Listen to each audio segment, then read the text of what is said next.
Shalom, selamat pagi saudara-saudari yang terkasih di dalam Tuhan Yesus Kristus.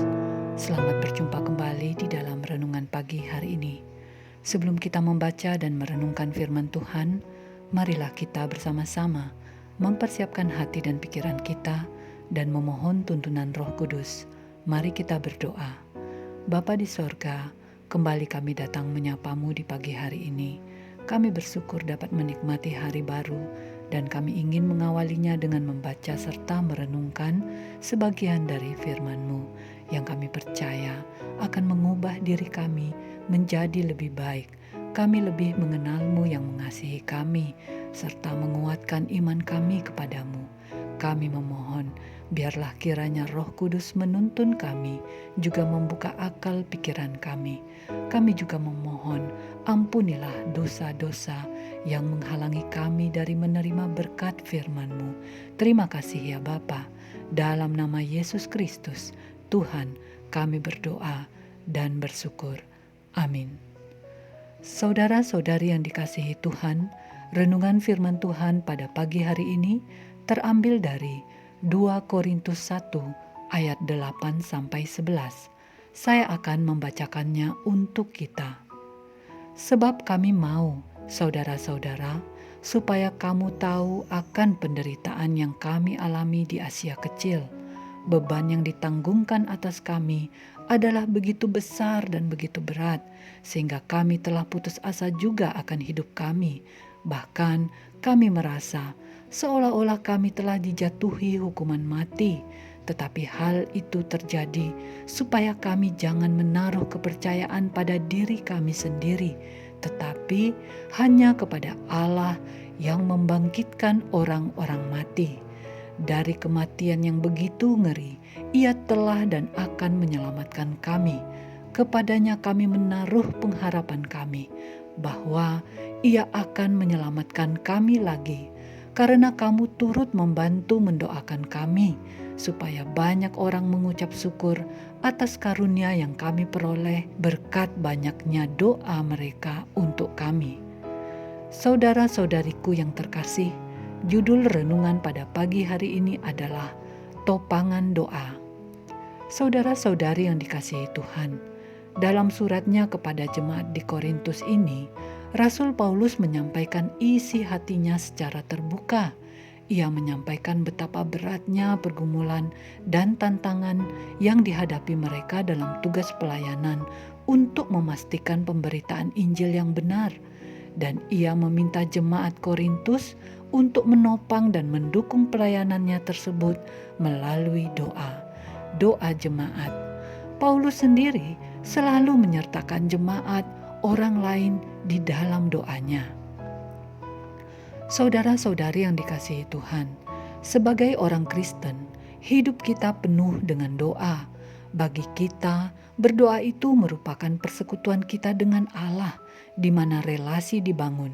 Sejak bangun tidur, setiap memulai aktivitas, mengakhiri aktivitas, mengucap syukur, dan sebagainya, kita selalu berdoa. Hidup kita ditopang dengan doa kepada Allah. Dan memang, berdoa itu adalah yang diperintahkan Tuhan kepada kita. Matius 7 ayat 7-8, Tuhan Yesus berkata, "Mintalah, maka akan diberikan kepadamu. Carilah, maka kamu akan mendapat. Ketoklah, maka pintu akan dibukakan bagimu. Karena setiap orang yang meminta, menerima, dan setiap orang yang mencari, mendapat. Dan setiap orang yang mengetok baginya pintu dibukakan." Saudara-saudari yang dikasihi Tuhan, dengan berdoa kita mengakui bahwa kita sangat bergantung kepada Tuhan. Kita sangat memerlukan Tuhan. Di luar Tuhan, kita tidak dapat berbuat apa-apa. Kita tahu bahwa Tuhan memiliki rancangan bagi setiap yang diciptakannya. Tetapi dengan cara berdoalah kita dapat menerima berkat daripadanya, berkat bagi diri kita dan juga bagi orang lain yang kita doakan untuk memperoleh berkat juga daripada Allah. Mendoakan orang lain itu perlu karena kita harus menyadari bahwa orang lain juga memiliki kebutuhan yang sama dengan kita. Tuhan Yesus telah memberi contoh kepada kita bagaimana Ia mendoakan murid-muridnya agar mereka bersatu dan dikuduskan dalam kebenaran. Dapat kita baca di Yohanes pasal 17. Karena Allah adalah kepunyaan kita bersama, maka ketika kita berdoa menyampaikan keinginan kita kepada Tuhan, hendaklah kita juga berpikir akibat dari keinginan kita tersebut terhadap kebutuhan orang lain. Hendaknya sukacita yang kita harapkan secara bersamaan juga membawa sukacita bagi orang lain. Doa kita bagi keluarga, saudara, sahabat, jemaat, masyarakat, para hamba Tuhan, para pemimpin, pemerintah, hendaklah senantiasa kita lakukan sebagai topangan doa bagi mereka untuk memperoleh kasih karunia Tuhan. Mungkin saat ini di antara kita ada yang sedang mengalami duka cita, sedang mengalami pertikaian, sedang bermasalah hukum, sedang sakit, sedang mengalami krisis kepercayaan, kebimbangan, dan pergumulan lainnya.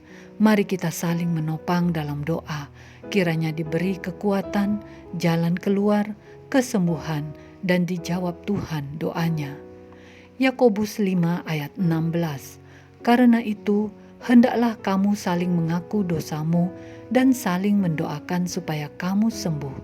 Doa orang yang benar, bila dengan yakin didoakan, sangat besar kuasanya.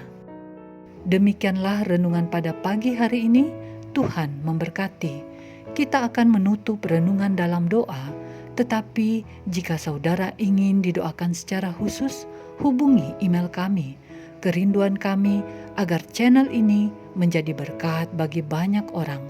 Mari kita berdoa. Ya Allah Bapa kami yang di sorga, kami mengucap syukur untuk taburan firman-Mu yang mengingatkan kami untuk senantiasa berdoa, bukan saja untuk diri sendiri, tetapi juga bagi orang lain, memberikan topangan doa bagi mereka.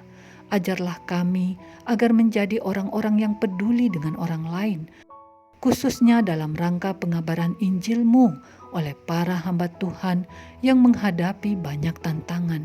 Berkatilah kehidupan, tugas dan tanggung jawab mereka, termasuk orang-orang yang belum mengenal-Mu, agar dapat membuka mata dan melihat kebenaran. Dan banyak lagi orang-orang yang sedang dalam pergumulan, berikanlah kekuatan, berikanlah jalan keluar, berikanlah kesembuhan. Kiranya doa-doa yang mereka panjatkan dijawab seturut dengan waktu-Mu. Sebentar kami akan melanjutkan aktivitas, sertailah kami senantiasa. Di dalam nama Tuhan Yesus kami berdoa dan bersyukur. Amin. Saudara-saudari, mulailah harimu, kiranya kasih dan anugerah Tuhan senantiasa melimpah di dalam kehidupanmu. Muliakanlah Tuhan di dalam setiap aktivitasmu dan jadilah saksi hidup bagi firman-Nya. Roh Kudus menyertai kita semua. Sampai berjumpa kembali di renungan berikutnya. Tuhan Yesus memberkati.